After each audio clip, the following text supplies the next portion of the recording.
HSSC clerk का 20 नवंबर 2016 का evening shift का पेपर है।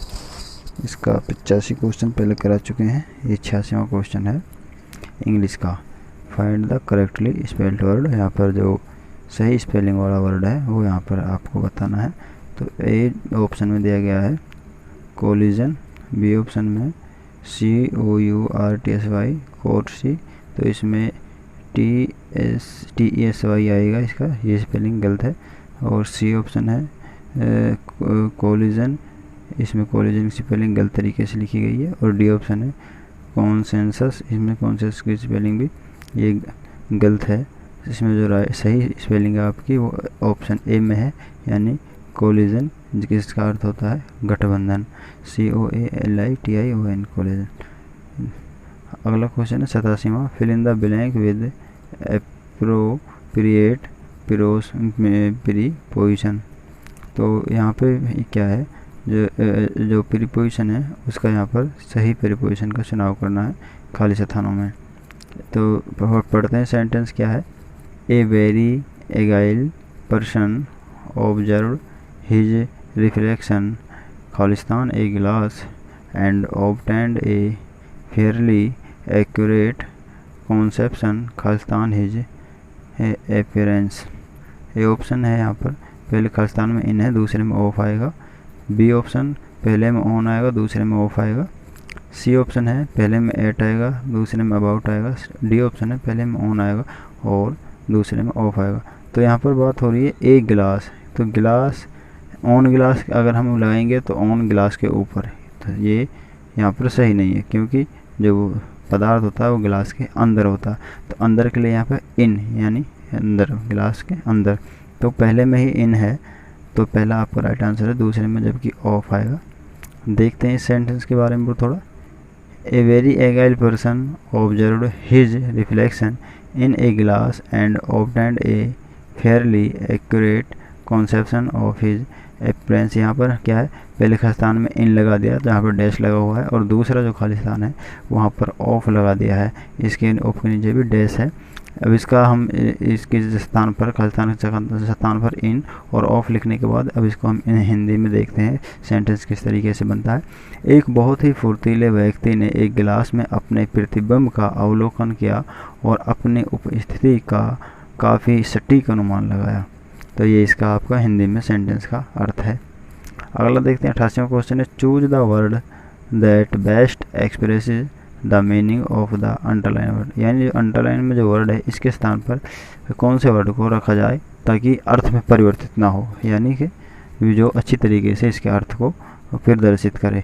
तो यहाँ पर सेंटेंस है, one must not eat anything with grubby hands. सबसे पहले इस वाक्य की हिंदी देख लेते हैं। यहाँ पर हिंदी बनेगी इसकी, गंदे हाथों से कुछ भी नहीं खाना चाहिए। ठीक है, तो यहाँ पर इसकी हिंदी बनेगी, गंदे हाथों से कुछ भी नहीं खाना चाहिए। तो अब हम ग्रेवी की जगह कोई नीचे दिए गए ऑप्शन में से सेंटेंस रखेंगे ताकि इसका अर्थ चेंज ना हो। तो ग्रेवी की जगह अगर हम डायरेक्टली रख देंगे तो इसका अर्थ भी गंदा ही होता है और सेंटेंस के अर्थ में कोई परिवर्तन नहीं होगा। तो ए ऑप्शन है अनप्रिपेयर्ड, हिंदी में अर्थ होता है कच्चा। बी सिल्ली, हिंदी में अर्थ होता है मूर्खतापूर्ण। और सी ऑप्शन है रो, इसका ROEH रो, तो इसका अर्थ होता है असभ्य। और डी ऑप्शन है डायरेक्टली, इसका अर्थ होता है गंदा। तो हम ग्रेवी की जगह डायरेक्टली रख देंगे, दोनों का ही अर्थ होता है गंदा, इस पर कोई प्रभाव सेंटेंस पर नहीं पड़ेगा। वो इसको ये डायरेक्टली भी क्या है, अच्छी तरीके से इसको प्रेजेंट करेगा इसके अर्थ को। तो आपका राइट आंसर होगा ऑप्शन नंबर डी। देखते हैं, one must not eat anything with directly hands. यहाँ पर हमने ग्रेवी की जगह डायरेक्टली शब्द रख दिया है, तो इसकी हिंदी क्या बनी, गंदे हाथों से कुछ भी नहीं खाना चाहिए। 89वां क्वेश्चन है, select the substitution that best expresses opposite meaning of the underline word. यहाँ पे क्या है, यहाँ पे बेस्ट एक्सप्रेसेस अपोजिट बताना है यहाँ पे इसका। तो जुबिलेंट है जो इस शब्द का, इस वर्ड का यहाँ पर अपोजिट वर्ड बताना है। तो ए ऑप्शन है रिग्रेटफुल, यानी पछतावा करता हुआ, रिग्रेटफुल यानी पछतावा करता हुआ। बी ऑप्शन है रिपेंटेंट, यानी पश्चाताप। सी ऑप्शन है एंग्री, यानी गुस्सा। और डी ऑप्शन है डेस्पोंडेंट यानी हताश। तो आपका राइट आंसर होगा यहाँ पर डेस्पोंडेंट यानी हताश, यहाँ पर इसका अपोजिट होगा जुबिलेंट का। देखते हैं आगे, इसमें जुबिलेंट का जो वाक्य है इसमें शब्द प्रयोग किया गया है। इस वाक्य में जुबिलेंट इसका अर्थ बनता है कप की जीत के बाद खिलाड़ी खुशी के मूड में थे, यानी जुबिलेंट करते हो यहाँ पर खुशी के मूड में, खुशी। जबकि अगर हम जुबिलेंट की जगह पर हम यहाँ पर डेस्पोंडेंट रख देंगे तो इसका अर्थ हो जाएगा यानी कि मायूस। ठीक है, तो डिपेंडेंट का अर्थ हुआ यहाँ पर मायूस और यहाँ पर आपका जुबिलेंट का अर्थ हुआ खुशी। तो यहाँ पर वाक्य बना कप की जीत के बाद खिलाड़ी खुशी के मूड में थे, और यहाँ पर इसका हिंदी में अर्थ हुआ कप की जीत के बाद खिलाड़ी मायूस थे। तो बेस्ट जो अपोजिट वर्ड है यहाँ पर वो होगा डेस्पोंडेंट यानी कि हताश या फिर मायूस थे। अगला 90 क्वेश्चन है, choose an alternative which can replace the given word और sentence so as to communicate the same meaning. अब यहाँ पर इसी तरीके से सेम मीनिंग का बताना है। यहाँ पर जिस तरीके से अपोजिट मीनिंग का जुबिलेंट के अपोजिट बनाया था, इसी तरह यहाँ पर सेम वाक्य यानी कि एक तरीके से कह सकते हैं कि वर्ड का प्रयोग करने के बाद में कोई भी जो है उस पर फर्क नहीं पड़ना चाहिए उसके अर्थ पर। तो यहाँ पर देखते हैं आपका सेंटेंस दिया गया है, a place where money is coined, यानी कि यहाँ पर इसके लिए एक शब्द बताना है। यानी जो वाक्य है, वाक्य की जगह अगर हम एक शब्द लिख देंगे यहाँ पर तो उसका भी अर्थ सेम होगा। तो ए ऑप्शन है बैंक, बी ऑप्शन है प्रेस, सी ऑप्शन है स्टोर, डी ऑप्शन है मिंट। तो आपको राइट आंसर होगा मिंट। मिंट एक ऐसा स्थान जहाँ पर जो सिक्के में जो मनी होती है उसका उत्पादन होता है। देखते हैं इसके बारे में। मिंट को कुछ नया बनाने के लिए परिभाषित किया गया है, विशेषकर सिक्के के लिए, यानी कि नए सिक्के बनाने के लिए मिंट को परिभाषित किया गया है यहाँ पर। वैसे और भी कई चीज़ें हैं, पौधा वगैरह के लिए भी मिंट का प्रयोग किया जाता है, लेकिन विशेषकर इसको नए सिक्के बनाने के लिए प्रयोग किया जाता है, इस शब्द को परिभाषित किया जाता है। तो आगे देखते हैं, हिंदी में इसको मिंट को टकसाल कहते हैं, यानी टकसाल का एक उदाहरण सिक्के बनाने के लिए धातु पर मोहर लगाना भी है। इसका एक जब हम इसका उदाहरण देखते हैं तो इसका उदाहरण निकल कर आता है सिक्के पर मोहर लगाना। अगला 91 हिंदी का क्वेश्चन है, अभिमान का विपरीत बताना। यहाँ पर अभिमान का जो विपरीत शब्द है वो निर्भिमान होगा। ए ऑप्शन गर्व है, बी स्पर्धा, डी अपमान और सी ऑप्शन है निर्भिमान। तो आपको राइट आंसर होगा सी ऑप्शन, यानी कि अभिमान का वो विपरीत होगा यहाँ पर निरभिमान। यहाँ देखते हैं शब्द है इधर दिया गया है, अभिमानी, अभिमान से ही अभिमानी बना है, ये एक और शब्द है, और विलोम इसका निरभिमान होता है अभिमान का, तो इसका अभिमानी का निरभिमानी हो गया। अगला देखते हैं 92 क्वेश्चन, गंगा नहाना मुहावरे का क्या अर्थ होता है। तो ए ऑप्शन है पवित्र होना, बी ऑप्शन सदाचार का पालन करना, सी ऑप्शन कार्य को अधूरा छोड़ना, डी ऑप्शन कठिन कार्य को पूरा करना। तो आपका राइट आंसर होगा यहाँ पर डी ऑप्शन, यानी कि कठिन कार्य को पूरा करना या फिर किसी भी कार्य को पूरा करना, किसी भी कार्य से मुक्ति। मुक्ति कठिन कार्य से ही व्यक्ति चाहता है, तो इसमें एक तरीके से कठिन कार्य से मुक्ति पाना है, ये इसका अर्थ होता है। देखते हैं इसके बारे में। गंगा नहाना मुहावरे का अर्थ है किसी कार्य से मुक्ति पाना या फिर किसी दायित्व को पूर्ण करना। तो आपका राइट आंसर होगा डी ऑप्शन, यानी कठिन कार्य को पूरा करना। 93वां क्वेश्चन है, पक्षी का पारिभाषिक शब्द बताना। यहाँ पर ए ऑप्शन है द्विज, बी अंशु, सी शैल और डी हर्ष। तो शैल यहाँ पर शिला पत्थर का पारिभाषी है, द्विज यहाँ पर पक्षी का पारिभाषी है। इसके बारे में देखते हैं। और पक्षी के पारिभाषी सिनोनिम यानी कि खेचर है, द्विज है पतंग, पंछी, खग, विहग, परिंदा, शकुंत, अंडज, चिड़िया, गगनचर, पखेरु, विहंग, नभचर। तो आपको राइट आंसर होगा यहाँ पर द्विज, यानी कि ए ऑप्शन द्विज। यहाँ पे द्विज में अंडरलाइन किया है, ये यहाँ पर द्विज करके लिखा गया है। 94वां क्वेश्चन है, परुष शब्द का क्या अर्थ है यहाँ पर। तो ए ऑप्शन है कोमल, बी व्यक्ति, सी ऑप्शन है कठोर, डी ऑप्शन है मृदु। तो आपका राइट आंसर होगा यहाँ पर कठोर। परुष का अर्थ होता है कठोर। देखते हैं इसके बारे में डिटेल। परुष को भाववाचक संज्ञा में परुषता बनती है, इसकी भाववाचक संज्ञा इसकी परुष की परुषता बनती है। और इसका जो कोई व्यक्ति, वस्तु, जो गुण, प्रकृति, स्वभाव आदि की दृष्टि से कड़ा, रुक्ष तथा मृदुताहीन हो। ठीक है, तो परुष क्या होता है, परुष कोई भी व्यक्ति या वस्तु का व्यक्ति का गुण या फिर किसी वस्तु का गुण जो कड़ा होता है या मृदुताहीन होता है, जिसमें नरमी नहीं होती। आगे इसके अन्य अर्थ देखते हैं। कठोर, कर्कश, उग्रतापूर्ण, तीव्र, हृदय विहीन, कठोर या फिर कठोर हृदय वाला, रसहीन, नीरस, खुरदरा, अप्रिय और कठोर बात या फिर कठोर वचन या फिर कर्कश वाणी। तो ये सारी चीज़ें परुष के अर्थ, ये परुष के अर्थ के रूप में इन शब्दों का प्रयोग किया जाता है।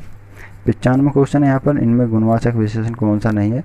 तो ए ऑप्शन है मोटा, इसमें गुणवाचक विशेषण है, बी नया, सी काला, डी 20। तो 20 गुणवाचक विशेषण नहीं है, ये संख्यावाचक विशेषण है।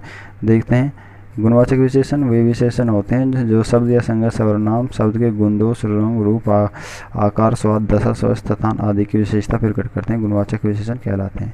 जैसे गुण, जैसे रंग है वह एक अच्छा आदमी है, अच्छा क्या होगा है, गुण है उसका। आदमी है कैसा आदमी है, अच्छा आदमी है।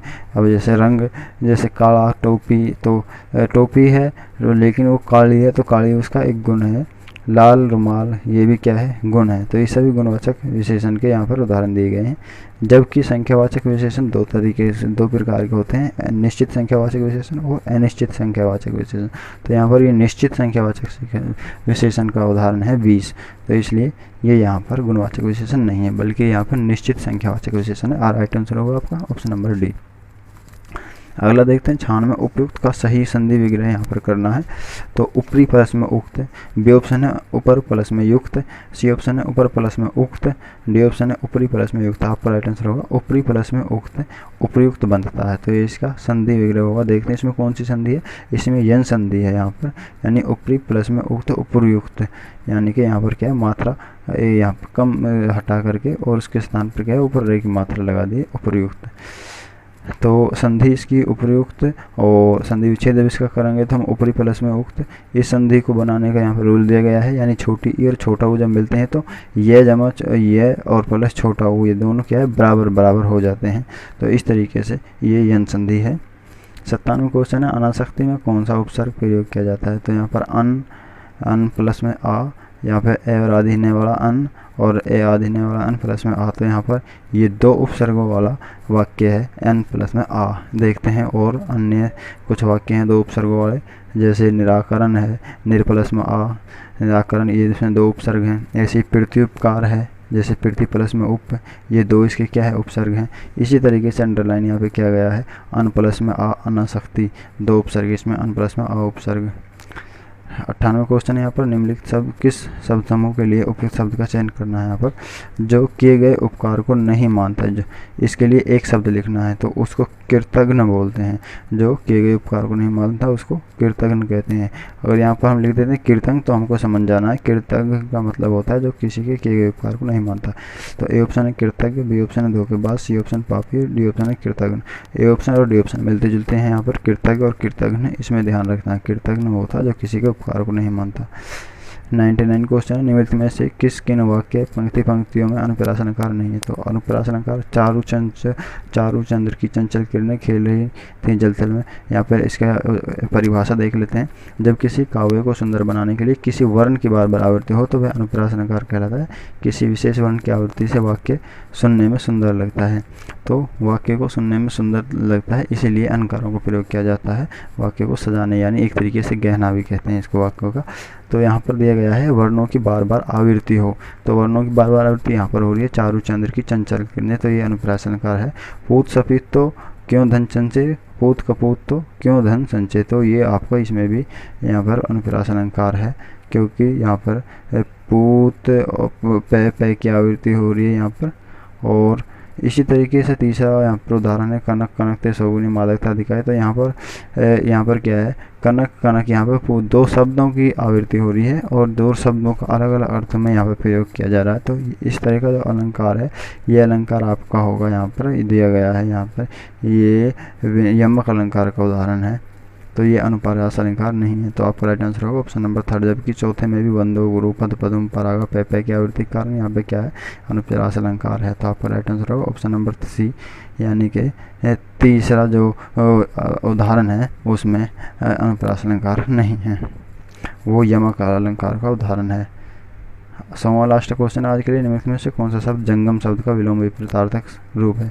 यानी जो जंगम है उसके विपरीत अर्थ कौन सा शब्द बताता है? यहाँ पर ए ऑप्शन गतिशील, बी जड़, सी ऑप्शन स्थावर, डी ऑप्शन चेतन। तो आपको राइट आंसर होगा गतिशील, जबकि स्थावर जो है जंगम का समानार्थी है, स्थायी एक तरीके से, तो गतिशील जंगम का विपरीतार्थक शब्द है। आपको राइट आंसर होगा ए ऑप्शन। यहाँ पर देख भी सकते हैं आप, इधर जंगम है, इधर इसका विलोम शब्द स्थावर दिया गया है। तो ये थे आज के लिए इम्पोर्टेंट क्वेश्चन, और ये पेपर आपका कंप्लीट हो गया है। 20 नवंबर 2016 का इवनिंग शिफ्ट का पेपर है।